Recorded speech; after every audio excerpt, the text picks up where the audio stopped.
I'm Elex Michaelson. This week, the issue is space, the final frontier. Californian Victor Glover, the first African-American to have an extended stay on the International Space Station. We talk about his spacewalk, his conversation with Vice President Harris, his own political future, and what's next for space tourism. Then, the streets of the state are too damn dirty. We go one-on-one with California Governor Gavin Newsom on his plan to clean up the state and fight back against the recall. Plus, where do you see the future of work going in America? An exclusive with the Secretary of Labor, Marty Walsh, and Congressman Mark Takano about the future of jobs. The Issue Is starts right now. Broadcasting across California, California's only statewide political show. You're watching The Issue Is. He literally flew like an eagle in space for over 6 months, and now he's reflecting on that journey in his first statewide interview. Welcome to The Issue Is. I'm Elex Michaelson, and this week, a show that takes us literally out of this world. Victor Glover has been back on Earth for 2 months after 6 months aboard the International Space Station. He became the first African-American to stay there for an extended period of time, and part of that time was walking in space. His life story is extraordinary. Glover is a proud California native. He grew up in Pomona in Ontario, studied at Cal Poly San Luis Obispo, and joins us now from NASA in Houston. Victor Glover, welcome to The Issue Is, and on behalf of all the people of California, we are so proud of you. Thank you for your service. Elex, thank you. It is great to be here. Thank you very much. All right, so after 6 months on the International Space Station, you're now back on Earth, had a little bit of time to adjust. What's it like being home? Oh, it's great. I tell you what, being home is great. You know, partly being able to share more in depth with my family about what it was like to be there. I've had some time to process. It's been really great these 2 months. And I also had the time to take a little vacation just to spend time with my family. And so that has been really great. Well, let's talk about how you became that man. Growing up here in California, Ontario, Pomona, Cal Poly San Luis Obispo, big wrestler, football player. Sports had a big influence on you, but so did your fifth grade teacher when it comes to engineering. Yes, absolutely. Mr. Hargrove, you're talking about the first person who told me that I could be an engineer. And I tell you, I've got 3 engineering degrees now, and a large part of that is due to Mr. Hargrove and that early belief. He planted a seed in me that, it has grown into a lot of this part of my life. And so, Southern California is really special because it has a lot of my most important aerospace memories. I learned to fly the F-18 in San Diego. I got to go to test pilot school at Edwards Air Force Base, and I learned to fly the Dragon at SpaceX's headquarters in Hawthorne there. And so, Southern California to me is just such a special place. Oh, yeah, I was born there too, and so it's been very special. And, I think the biggest thing that helped me to get here was having a family that loved and supported me. They tolerated my tinkering with all the toys and the lawnmower, taking them apart, putting them back together, and they let my curiosity go where it was going to go. They told me how important it was to get a good education. You got to do something that very few people in human history have ever gotten to do. You got to do a spacewalk. So real basic question, what's it like to do a spacewalk? Wow. Gosh, think of your most amazing dream about flying, right? I think we all have flying dreams. So think about that. And then also think about maybe your most terrifying nightmare.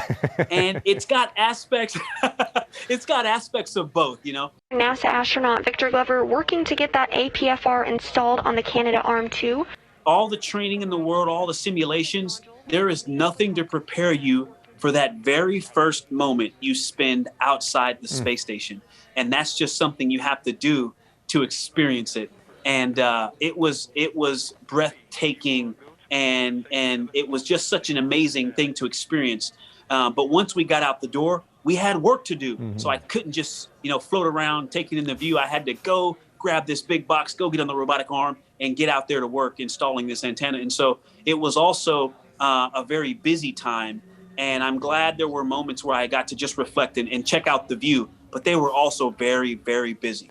You know, you made history as the first African-American to be on an extended trip to the International Space Station. And at one point, Kamala Harris, the country's first African-American female vice president, called you in space and acknowledged that history-making moment. Victor, it is so good to see you. The history-making that you are doing, we are so proud of you. What did that mean to you to have these two history-making figures being able to talk from so many miles away and be really a model to young boys, young girls, like your own kids?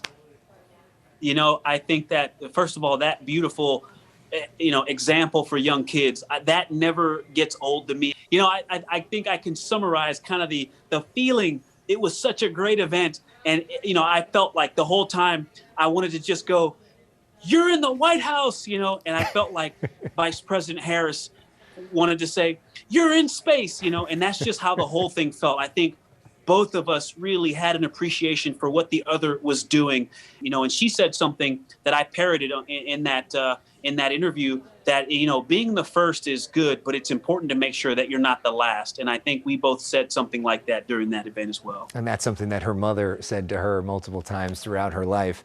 So Kamala Harris used to be the senator from California. We've seen a lot of NASA astronauts become senators. You got Mark Kelly from Arizona, John Glenn, of course, famously from Ohio. Any chance we might see Senator Victor Glover from California?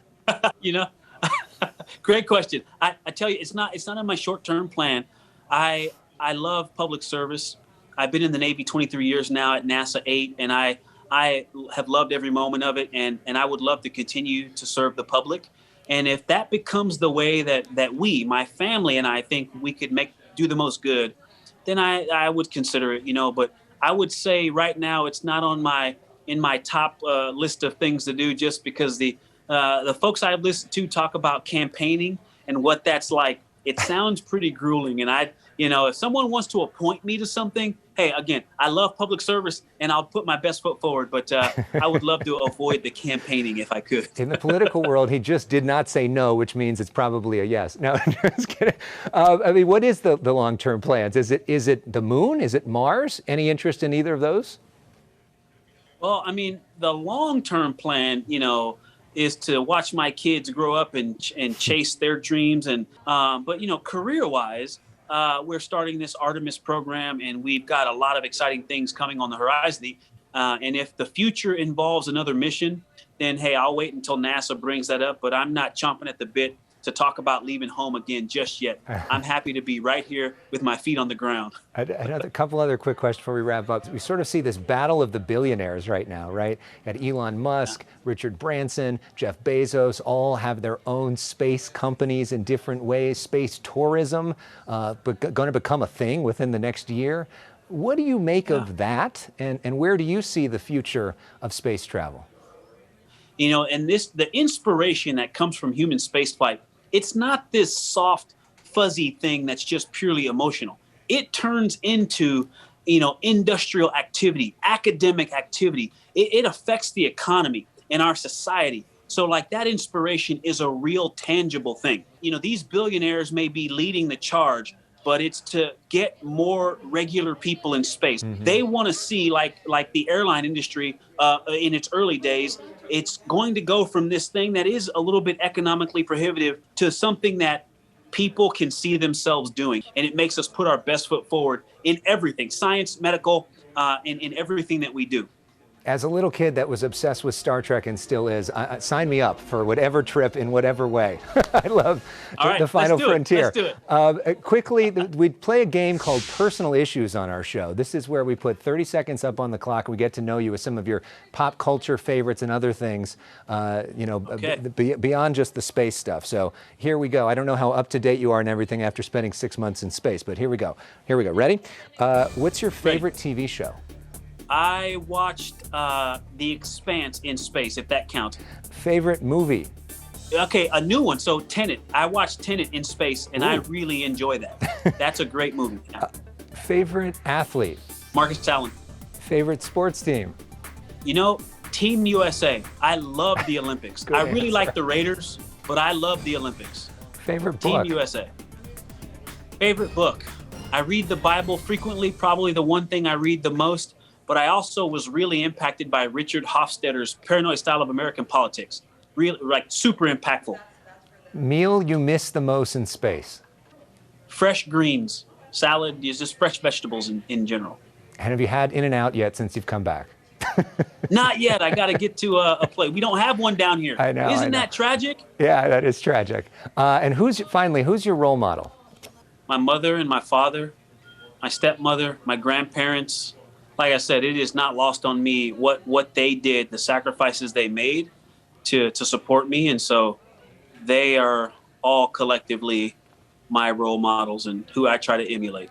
And lastly, what do you want the children of America to learn from your story? Oh, this was not preordained. This was not my fate. I worked really hard and had a lot of people who worked really hard with me and for me, who believed in me, even when I didn't believe in myself. And we together have made this happen. It's really important to understand the process and not just the end product, to know that the struggle is worth it. It's important to work hard, and there's a reason to the working hard. Well, Victor Glover, I think the word hero is overused, but you are a genuine American hero, and it is an honor to speak with you. Thank you for inspiring me and inspiring so many of the people of California with your life story and your work, and what a great privilege to talk with you. Elex, the pleasure is mine. Thank you for the kind words and the time. Up next, the Secretary of Labor in California to meet with members of Congress and talk about the future of work. But we go to break with Spaceman from The Killers and images of our favorite spaceman, Victor Glover.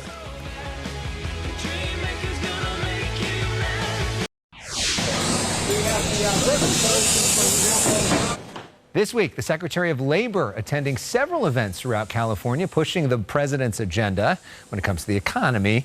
Now, before being a cabinet member, Marty Walsh was a longtime mayor of Boston and a labor union leader. We caught up with him in Riverside, along with the congressman from that area, Democrat Mark Takano. Here's our exclusive interview.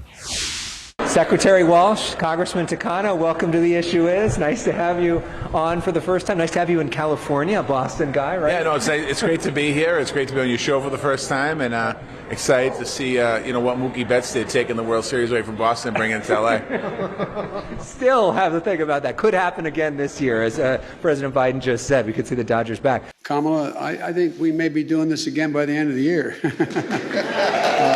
Let's talk about the infrastructure plan. Right now, there's the bipartisan proposal. Some moderates in the Senate are in favor of it. Some on the left, some on the right are not. Where are we at in terms of it actually getting passed? Well, it's still moving forward. It's a great investment. It's a $1.2 trillion investment in our physical infrastructure in this country, and it still has a ways to go to work through both branches. But I mean, at the end of the day, I feel good about where we are with the bill, and I also feel good on the other track with the CARES economy, moving that forward as well. So, the art of legislating is compromise, and that's what the president did. But he was able to bring a group of senators together, Republicans and Democrats, for the first time in a long time, to be able to accomplish something incredible. Are you comfortable that that's going to pass? I'm very optimistic at this point, but the Speaker's made it clear that she wants to see that bill as well as a much more expansive reconciliation bill, which would include more money for the care economy involved in it. And part of that's something that's already passed was the coronavirus relief bill. We saw the stimulus checks that came with that, but a big thing that's about to start July 15th is the expansion of the child tax credit. Payments being made in advance to people, as much as $3,600 per kid. That's making a real impact in places like Riverside. A huge impact. I can't emphasize how big this is for the 41st District. 190,000 children and their families will be beneficiaries of this child tax credit. We've estimated about $3,200 on average. Some families will get more, but this will be a huge boon to fill a huge need in the area as we're trying to lift ourselves out of this pandemic. And that's something that starts with direct deposits next week. Yes, this is automatically going to come from the government. They can always contact my office if they don't see it, and we'll troubleshoot. We'll figure it out. The number one issue for so many people is jobs. Coming out of the pandemic, job situation here in California looks pretty good, but there are a lot of people that have been left behind. But big picture, long term, where do you see the future of work going in America? It really is about investment in workforce development, in apprenticeship programs, job training. When you think about places like California that have emerging technologies, high-tech, biotech, just like my home state and other places across the country, there's a real opportunity for us to train young people into those skills. And Congressman, you are the chairman of the Veteran Affairs Committee. When it talks about work, we think about veterans who are struggling. We see some of them homeless on the streets of California. What can be done specifically to help veterans when it comes to employment? Under the American Rescue Plan, we move forward money for rapid retraining of veterans. There's a special fund to rapidly retrain our veterans specifically because of the pandemic, and there's more we can do. But this is immediately on the horizon. President Biden has requested also $18 billion. I hope to add another $3 billion on top of that to upgrade our medical health centers for veterans across the country.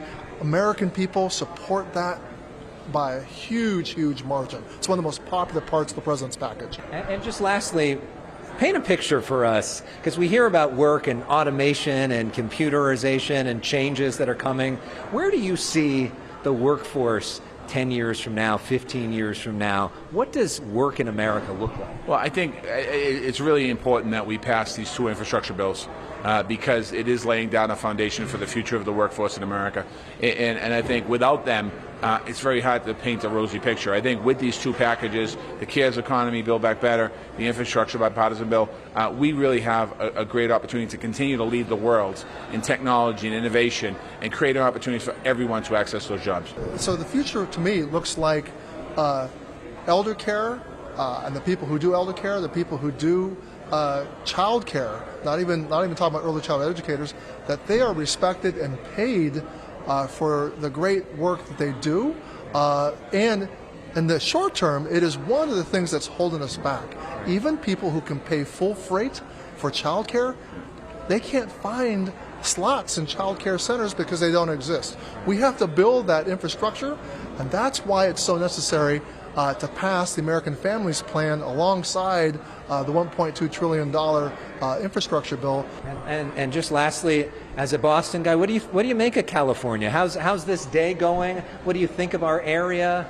I mean, the day's great. I've been to California before, but it's been great today. You know, I'm getting a lot of razzing about the Dodgers today. No one seems to talk about the Rams, so which is fine. They're not talking about the Rams, but they're talking about the Dodgers. So I just have to take it. Yeah, I have to take it right now. You got to take him for an In-N-Out burger before he leaves. Right. In-N-Out for sure. Congressman Takano, Secretary, thank you so much, and go Dodgers. Thank you. All right, thank you very much. Still to come, California Governor Gavin Newsom says California is rising after a pandemic, and we now have the funds to clean up the state. His critics say, too little, too late. We talk with both next. The era of corruption is over. Republican Assemblyman Kevin Kiley on ABC in Sacramento this week talking about his decision to run for governor. He's one of the governor's most vocal critics. Challengers must decide by next week in order to qualify for the ballot. As for the governor himself, he's largely ignoring questions about the recall and trying to focus on doing his job, including cleaning up the state. California Governor Gavin Newsom and LA Mayor Eric Garcetti pick up trash near downtown LA. The streets of the state are too damn dirty. California recently allocated $1.1 billion in state funds to clean up California. The governor says it will create 11,000 jobs. There's nothing bad about this program. More jobs, cleaner highways, less homelessness, less crime. On this day, the governor doing similar cleanups in the Bay Area and in Fresno. He first pitched the idea back in May when we talked with him exclusively. We're back with him again for this. We mean business. This is not a photo op. This is not a press conference. We were out here a number of months ago. You were with us. We're coming back, and we're going to come back again and again and again and again. How do you, though, make it last permanently. You got to keep coming back. The governor says California needs to deal with the key underlying issue causing this, homelessness. The state recently allocating a record $12 billion on that front. I think the difference between now and in the years past is we have money for an alternative. When you're actually out here and you see it as compared to being in Sacramento in some office and you see what these streets look like, what goes through your mind? I mean, and I said this when we were together a few months ago when we initiated this. You see people's stories, their lives. That expression isn't what they left behind. And it may be tragic. It may be needles, but also maybe diapers. For me, there's no substitute to have an academic briefing in Sacramento in your desk versus actually going out, and I've done dozens of these all over the state. We're going to come back over and over and over again until we see measurable results on the streets. When we come back, 75 years ago, Jimmy Carter asked Rosalind to marry him. All these years later, what's their secret to a lasting marriage? I think I want to marry you.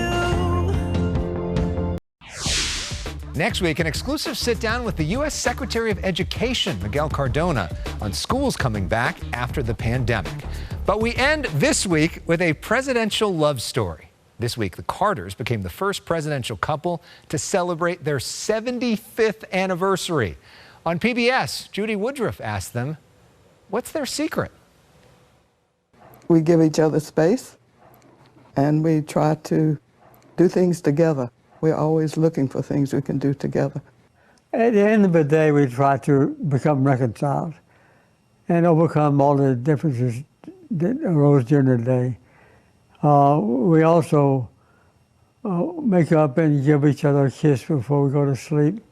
And every day with a kiss. Thanks for watching this week. And to the Carters, happy anniversary, lovebirds.